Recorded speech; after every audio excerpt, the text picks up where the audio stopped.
Well, obviously didn't finish the outcome that we wanted. We're obviously disappointed.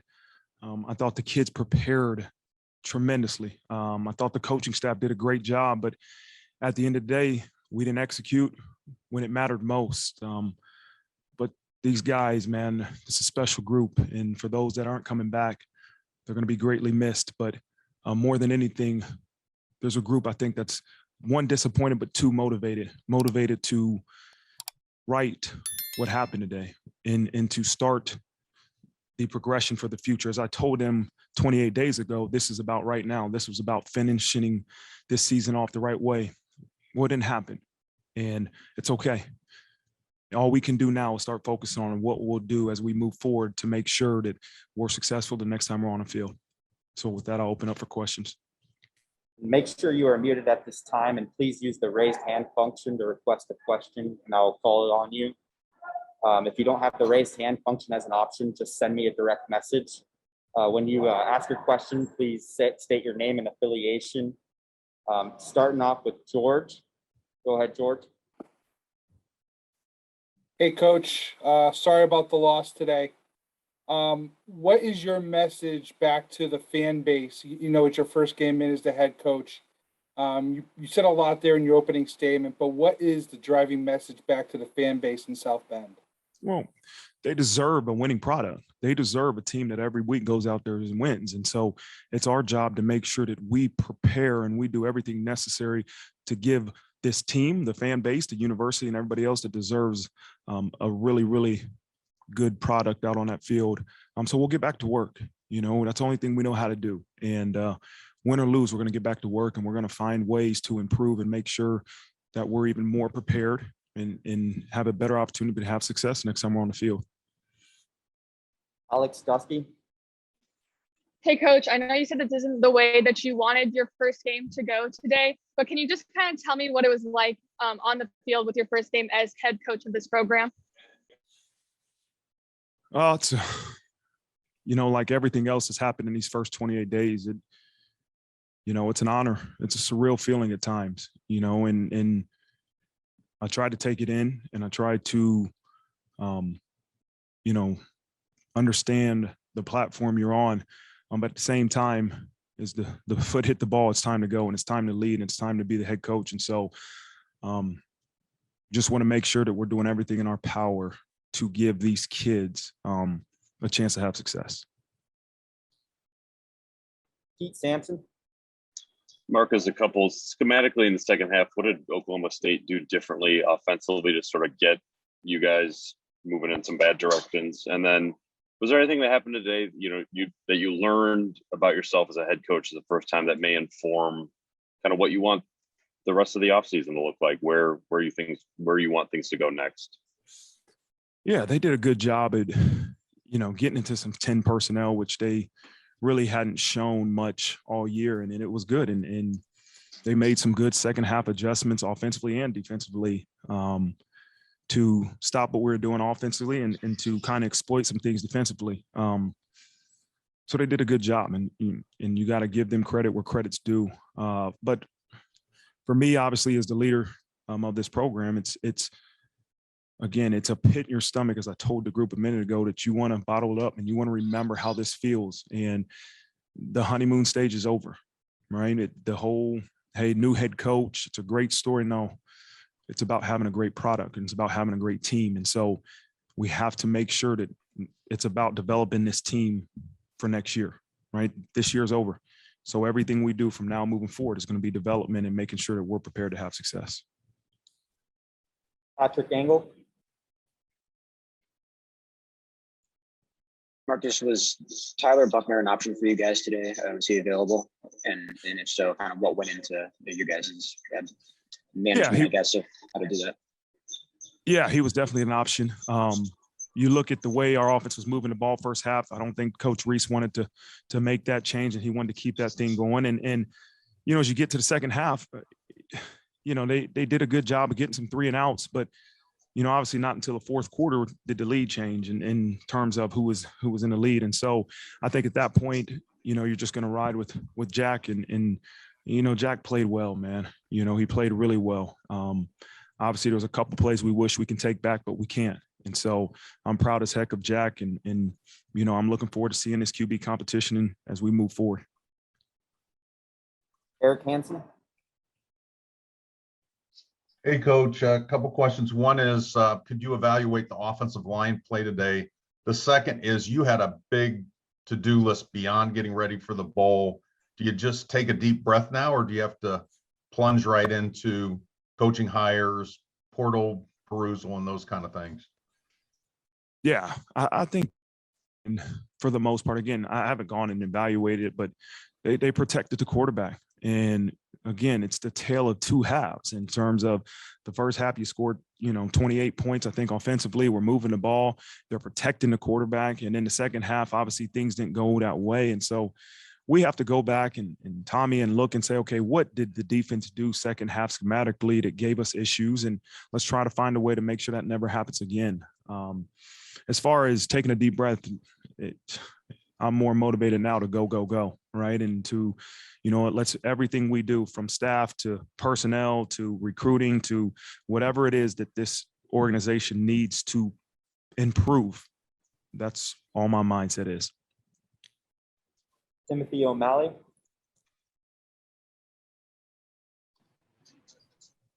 Coach, that was certainly the fastest tempo you saw this year as a defense.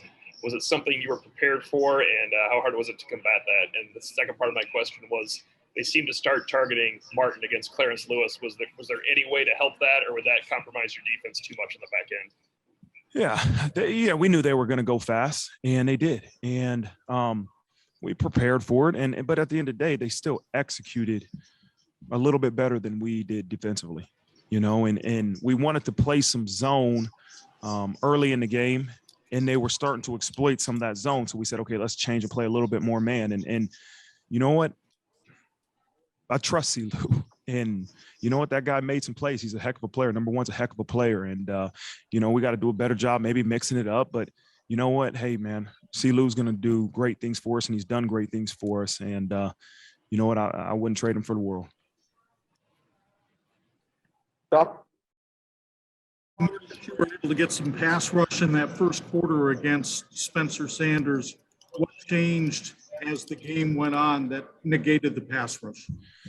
Well, you start to see they run some quarterback draws. They start some, and all of a sudden you get pass rush and the quarterback scrambles up the middle. Well, we're going to tell our defenders, hey, don't run past the quarterback. So it's a chess match. And so we want to get pass rush, but we also don't want the quarterback to scramble right up the middle of our defense. So, they did a good job of mixing up. They did a good job of getting the ball out of quarterback's hand. And so that could slow down your pass rush. Your pass rush is non-existent if they can get the ball out of his hand so fast. And so they did a good job.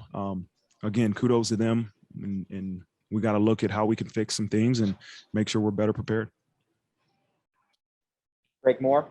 Coach, it's obviously a tough loss. I'm Greg Moore. I'm with the Arizona Republic. I'm just curious whether you've had a chance to grasp the enormity of the program, the enormity of the job. And, we're thinking about the Newt Rockne and the Heismans and the championships. And did that factor into your mind at all during the preparation? And now that you've had a chance to digest it, what does that feel like to be in charge of a program this big? Yeah, the enormous responsibility the minute you're named head coach of the University of Notre Dame football team. And so I understand the expectations. You can't focus on that.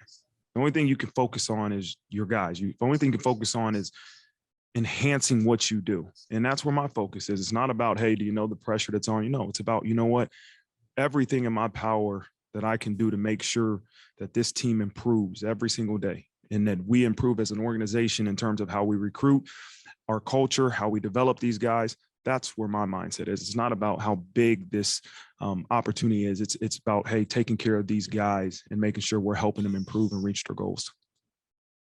Angelo?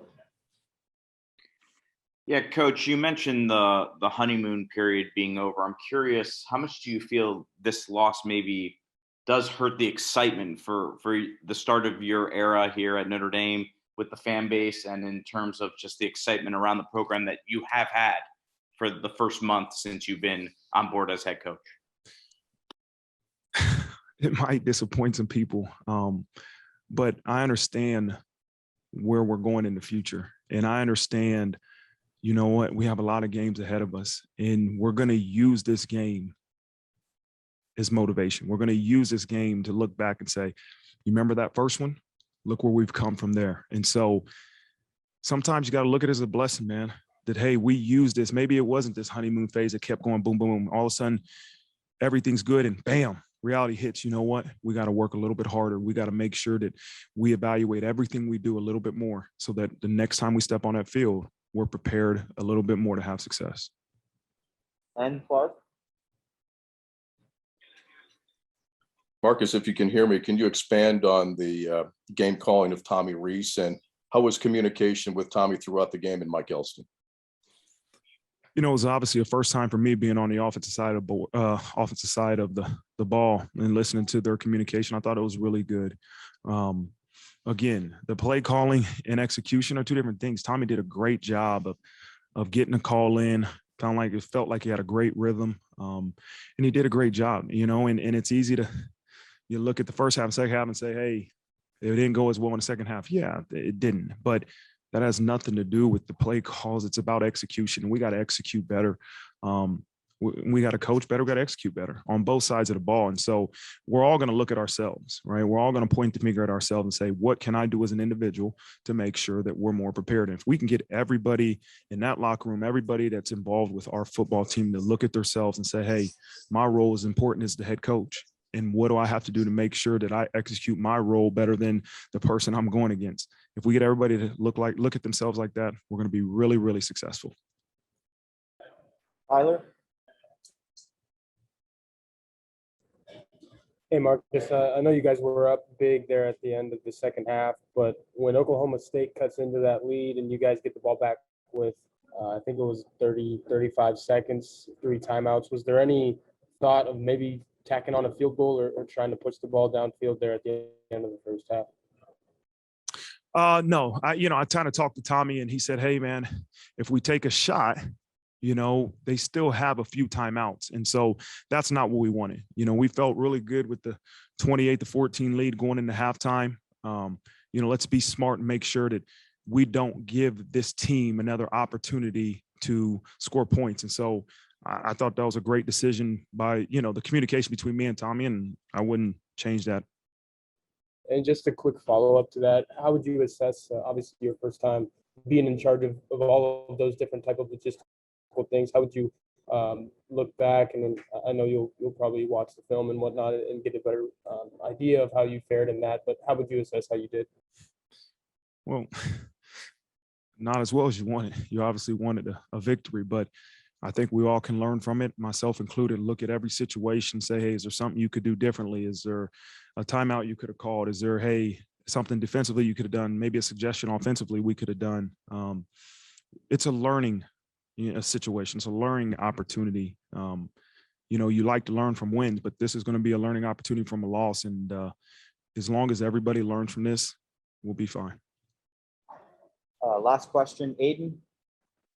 Hey, Marcus, just two quick questions. One, how did you feel Mike Elston did calling plays for the defense today? And then secondly, was there any thoughts of punting on that 4th and 7 deep in your own half at the end of the game, or was it always going to be going for it?